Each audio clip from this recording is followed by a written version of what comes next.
Assalamualaikum warahmatullahi wabarakatuh. Perkenalkan, nama saya Rahma Wulandari dengan NIM 240641012, kelas SD 24A, Prodi Pendidikan Guru Sekolah Dasar. Di sini saya akan melaksanakan tugas yang akan saya bahas materi tersebut. Yang pertama ada fonologi, yang kedua ada bahasa baku dan tidak baku, yang ketiga ada wacana.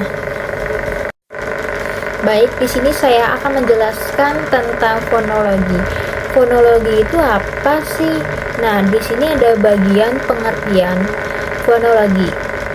Fonologi adalah cabang ilmu linguistik yang berperan penting dalam memahami sistem bunyi dalam suatu bahasa. Fonologi juga tidak hanya membahas bagaimana bunyi diproduksi secara fisik, tetapi juga bagaimana tersebut berfungsi dalam suatu sistem bahasa tertentu.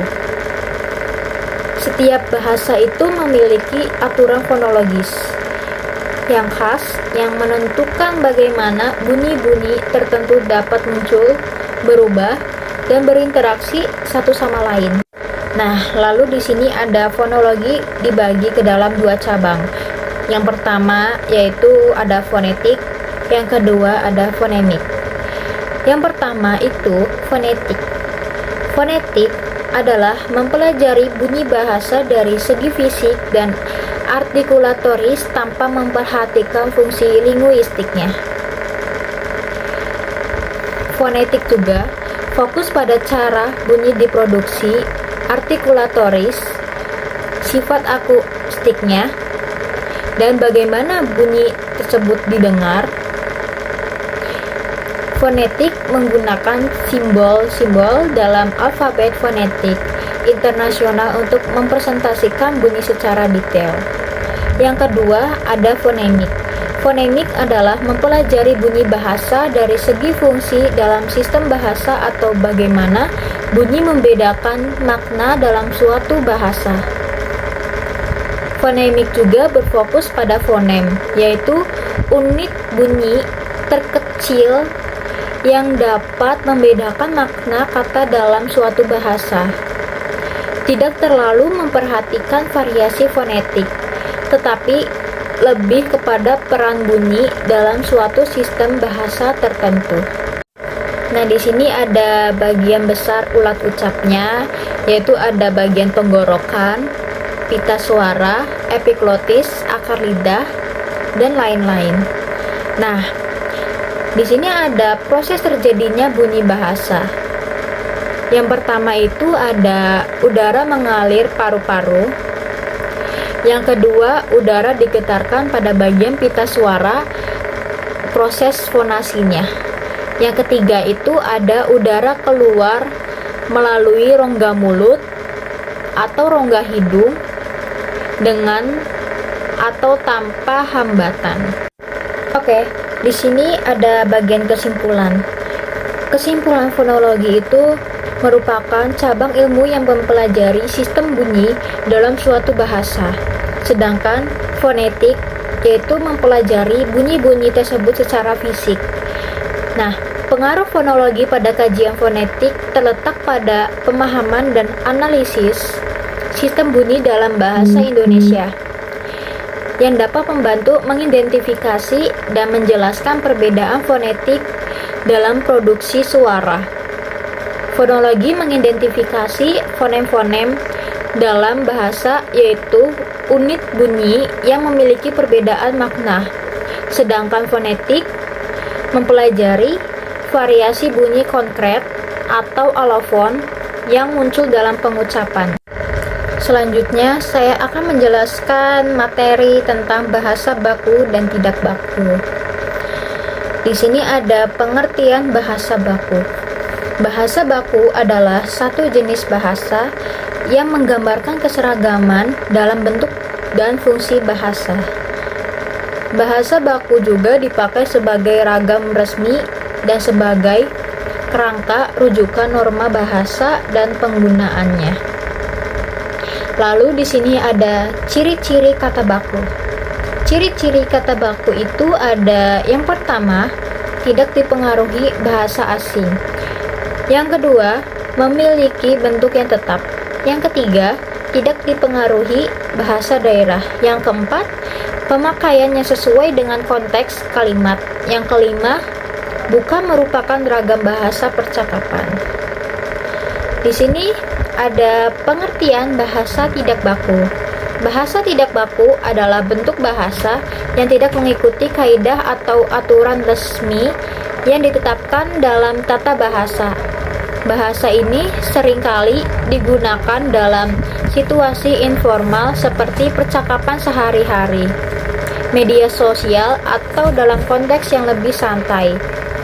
Hilangnya penggunaan kata baku dalam bahasa Indonesia ini disebabkan oleh masuknya bahasa-bahasa asing yang dicampur adukan dengan bahasa Indonesia atau sekarang ini lebih dengan bahasa gaul. Lalu di sini ada ciri-ciri kata tidak baku. Yang pertama yaitu ada memiliki arti yang sama dengan bahasa baku. Yang kedua ada dipengaruhi bahasa asing. Yang ketiga bentuknya mudah berubah-ubah. Yang keempat itu ada dipengaruhi bahasa daerah. Nah, lalu ada contoh kata baku dan tidak baku. Contoh kata baku itu ada antre, dan kata tidak bakunya antri. Lalu yang kedua itu kata bakunya anugerah. Lalu di sini ada kata tidak baku anugerah. Jadi perbedaannya itu yang kata baku ada ada kata-kata lalu yang kata tidak baku itu tidak ada e-nya. Nah, yang ketiga itu ada aparat kata bakunya. Lalu kata tidak baku itu ada aparatur. Yang keempat ada apostrof kata bakunya. Lalu di sini ada kata tidak bakunya itu ada apostrof. Nah, lalu di sini ada kata baku apotek, kata tidak bakunya apotik. Kesimpulannya, bahasa baku adalah bahasa yang sesuai dengan kaidah resmi dan digunakan dalam situasi formal. Sedangkan bahasa tidak baku lebih sering digunakan dalam percakapan sehari-hari yang santai. Salah satu tantangan yang dihadapi adalah bagaimana mempertahankan penggunaan bahasa baku di tengah maraknya bahasa tidak baku yang lebih populer. Oleh karena itu, penting bagi kita untuk menghargai kedua jenis bahasa ini. Kita perlu belajar menggunakan bahasa baku di situasi yang tepat, sambil tetap menghargai keberagaman bahasa tidak baku yang ada.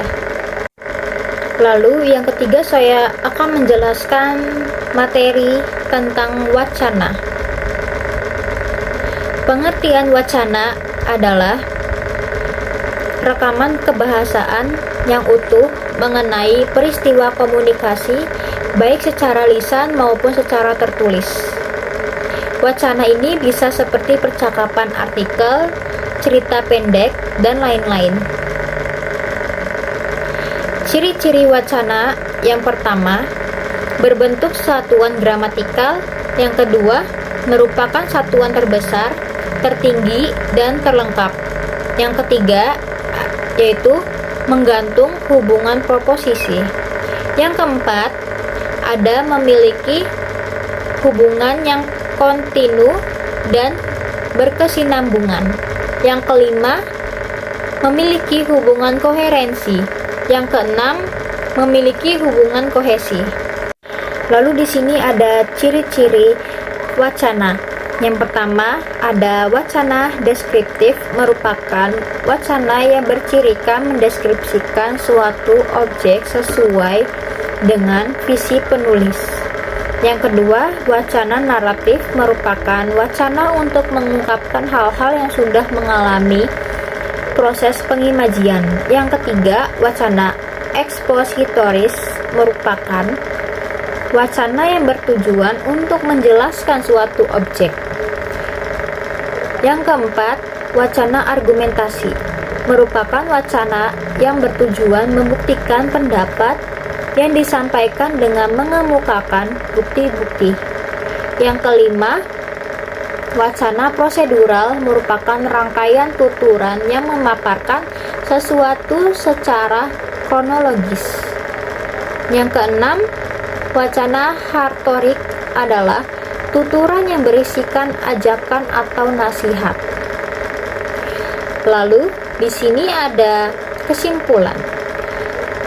Kesimpulan wacana adalah untuk menyampaikan poin-poin terpenting secara singkat dan padat, sehingga pembaca atau pendengar dapat dengan mudah memahami gagasan utama yang ingin disampaikan oleh penulis atau pembicara.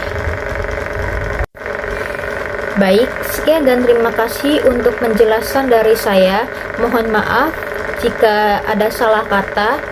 Wassalamualaikum warahmatullahi wabarakatuh.